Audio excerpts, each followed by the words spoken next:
everyone, it's Nicole. Welcome back to my channel. Today I'm doing a review on, now sorry for the pronunciation, I will try my best, La Nuit de l'Homme by Saint Laurent, Yves Saint Laurent. I always just say Saint Laurent.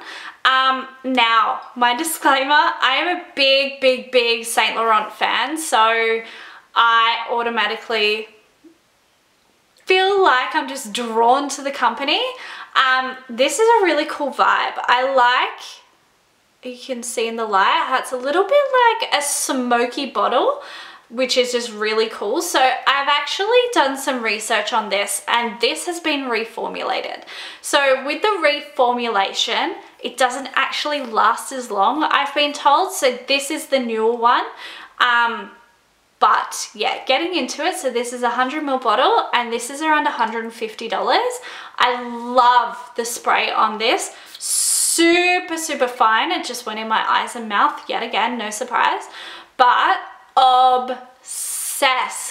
Oh my god, Saint Laurent, like sort of like Hugo Boss, I want to say as well. They can get fragrances just right. They can really just excel at the scent.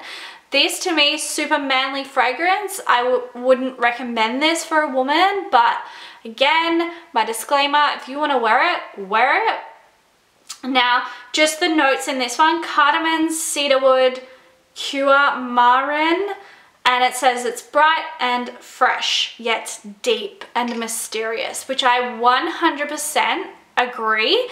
There is such a deepness to it, but it is still kind of fresh. It's really like, it takes you on a journey when you like use this. It's actually really beautiful. So I would recommend getting your hands on this to at least sample it, because it is fantastic. Like love. But yeah, I do have quite a few Saint Laurent perfumes or fragrances to review, so if you would like to see them, please subscribe, and I will see you in my next video very soon. Thanks again for watching. Bye.